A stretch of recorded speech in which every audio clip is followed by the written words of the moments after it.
What's happening, party people? Welcome to Punchboard Party. My name is Daniel, and in tonight's video, I am doing 3 quick board game reviews. So party people, we're still getting settled in Saskatoon. We're still at our friend's house. It turns out that we were going to be moving in to a townhouse complex where we lived in previously when we lived in Saskatoon. So we're just kind of setting the reset button. I'm at the same job. We're going to be living in the same complex. So we're just going to take our time, get into a place where we can just live, have some space, set up a little studio. But you are not here to hear about our moving escapades. You are here to hear about board games. And so because of the move, there were board games I wanted to review that I didn't get a chance to. So I'm going to do 3 board game reviews tonight of games that we were playing previous to our move. So in the last couple videos, you've been seeing this game. So again, Cat Lady by Josh Wood. Cat Lady is a wonderful little card game. The theme of this game is you are a cat lady and you are trying to collect as many cats as possible and feed them for victory points. There's cards and they're going to be out in a 3x3 grid, and on the cards there's going to be cat toys,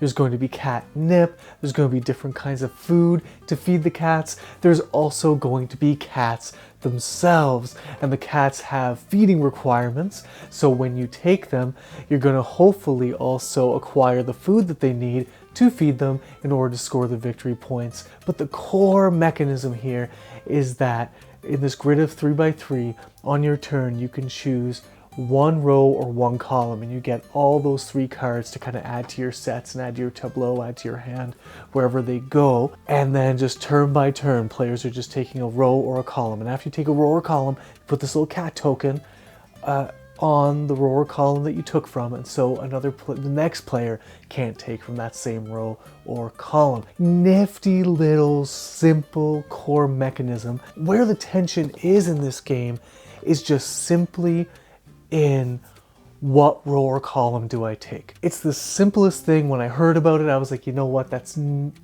going to be interesting enough. But there's something in that row that I really want. There's something in this column that I really want. There's something in this row that I really want. Well, I want this other card just a little bit. I don't want the other cards much, so I'll take this. It's the simplest decision to make, but it's really satisfying, and it's really cool. Also, just the kind of race almost that you are in with the other players. Not so much a race as just like trying to secure the food that you need for your cats before the other players do. So you see a row or column that's really juicy food-wise, and you really hope that comes back around to you, that kind of thing. Little Thrills, a great game of little thrills. The only knock against it is just that it is a light card game. So there's not going to be a whole lot of depth in terms of, you're not going to get new experience, or you're not going to be able to discover too many more nuanced strategies the more you play this game, but it is a nice, delightful game every time you play it. So for Cat Lady, I'm going to give this an 8. I am giving Cat Lady a score of 8. I really, really enjoy this game, especially for what it is. Next on deck is Detective Club. So Detective Club is kind of one of these Dixit style sort of social deduction games-ish. No. So it definitely is a social deduction game. Basically what's happening here in Detective Club is that every player has a hand of cards, and the cards are Dixit style. They have all sorts of funky, beautiful pictures on them. The art in this game is beautiful. Really great set of cards as far as imagery and beauty here. So that's a real big plus for Detective Club. So basically what's going to happen is the player whose turn it is going to think of a clue, and everybody's going to have a hand of cards which they can use to give clues. And the player who is coming up with the clue, they're going to take these notepads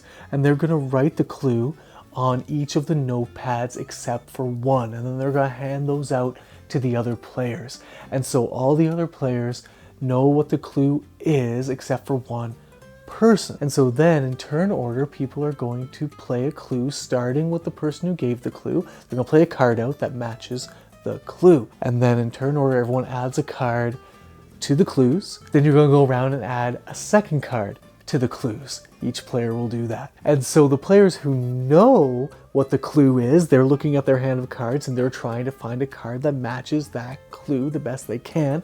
Sometimes they're gonna have a card that works well, sometimes they're not. But then if you are the player who does not know what the clue is, you are frantically and inconspicuously, hopefully, looking at what other players are playing and trying to deduce what the clue might be and play cards that match those other cards, and also hoping that they fall in line with what the clue is.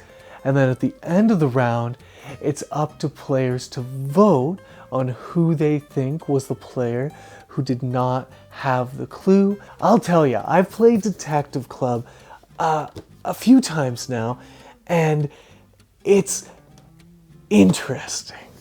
We found ourselves in different situations where it's just so obvious who the person who doesn't know the clue is. And that can be just funny. That can just result in just a lot of laughter around the table and just a lot of fun.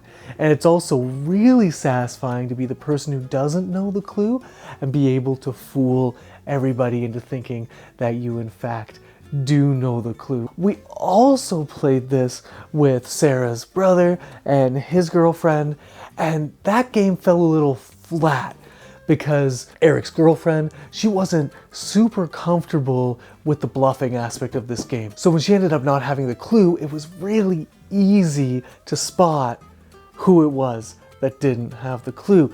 And even Sarah struggled a little bit with being able to bluff and kind of pull off this thing. So if there's people in your group that don't love the idea of bluffing or aren't very good at bluffing, this game is going to fall flat. So this, I think, is quite group dependent, all things considered. So I had a positive experience with Detective Club and a negative experience with Detective Club. And so Detective Club has a lot of potential with the right group. And so I am rating it a 6. I'm just giving it a nice solid 6. It's above the 50% line. It is okay. You're gonna have fun with it if you like this style of game for sure. So 6 for Detective Club. So the third and last game I'm gonna talk about in this video is Juicy Fruits. So this was a lovely surprise. Juicy Fruits is from Capstone Games, and they're known for making kind of heavy Euro games primarily. And so they set out to put out a family line of board games where their goal was to make games that could be enjoyed by families, people who like games, and at the same time, a more advanced gamer, a gamer's gamer, can also enjoy the game as well. And so Juicy Fruits is born. And so this has hit the table a few times, and I gotta tell you that it is a good game. So I think Juicy Fruits made a really good effort of trying to hit their target of being really good for gamers and really good for families. It doesn't quite land there, you know. You're gonna be wanting something more if you're kind of a heavier strategy gamer. You're gonna be wanting something a little less daunting, a little less tricky if you're more of kind of a lightweight family gamers. But it's not perfect. It doesn't hit what its goal is perfectly, and I'll tell you why. So here's the deal with Juicy Fruits: is the core mechanic is this kind of sliding puzzle mechanic where you start with your island board, and on your island all around the periphery you put boats, and the boats are looking for particular orders to be fulfilled. And so basically what you're doing is on your board, on the spaces that are remaining, there's these little tokens, and they're little fruit baskets, and there's a particular fruit in each basket. And so on your turn, you can choose to slide one of those tokens. And however many spaces you slide it, that's the number of fruit of that type on the token that you slid that you're going to collect. And then on another turn, you can go and you can kind of cash in those fruits and fulfill a boat. And when you fulfill a boat, you just kind of put the boat off to the side, you're going to get some victory points, and then you're also going to free up space on your island so that you can slide further and longer with your tokens. There's also a sideboard that has businesses on it. So there's like ice cream trucks, and there's other fruit basket tokens that will get you a choice between which fruit you collect, and when you slide them, you're also going to get one more additional fruit when you use that token. But when you're putting these tokens on your island, you're restricting the space that you have to slide the tokens, and so you're caught in this balance between fulfilling orders, so to send boats off so that you free more space on your island, but also getting new and better tokens on your island to slide around. And then there's these kind of big businesses that will mainly just get you a big chunk of victory points, but they take up a big chunk of your island. It's a fairly simple concept between balancing freeing up space on your board and also consuming space on your board so that you can make more efficient moves, all in the goal of getting the most victory points. My big sort of question mark about Juicy Fruits is that each time I've played, I've had a slightly varied experience in terms of the fun factor. The first couple of times I played this game, it was fun, but we played twice in a row, me and my buddy Josh, and each game was slightly different because of the businesses that were available. In a two-player game, you put out about half of the businesses. We had just very different businesses available from game to game, and so it made for a different gameplay experience, but fun and good games. Then I played with Sarah, and we had a blast. It was so fun, you know. Sarah definitely thought that it was a little too thinky, like it's kind of difficult to make the sliding puzzle work in your favor, but it's rewarding when you do. And it's really satisfying to slide a token a long ways and pick up a bunch of fruit. And the fruit pieces in this game are just chunky, wooden, colorful pieces. So that gives this game huge bonus points for me. I just love playing with this game because the pieces are so chunky. But we had a blast. It was just a lot of fun. It was neck and neck. We just really enjoyed ourselves. So again, if you call this sort of a medium weight game, it landed really well for Sarah and I together. Then I played with my gamer friends, and it was okay. I don't think any of them are going to be jonesing to play this again. They would play it, I think, if asked, but it wasn't anything that really excited them or drew them in. Juicy Fruits is a good game, and you're going to have fun with it, and is going to be enjoyable. It has variation from play to play, and based on who you're kind of playing with, it kind of just plays differently. But worth getting to the table, worth checking out, and it's just delightful to look at, fun to play with. It's a really good first effort from Capstone Games to hit that kind of middle line, bridging heavier gamers and lighter gamers. So Juicy Fruits, I'm giving a 7.5.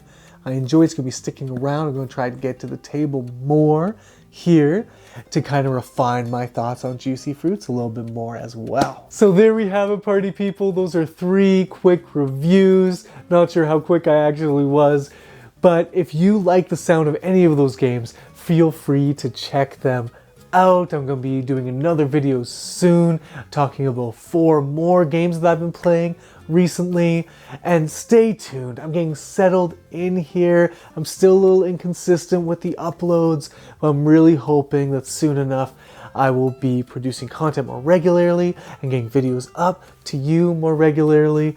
And you know what? So far, so good in Saskatoon. Can't wait to see you again. Until next time, party people, have the best day.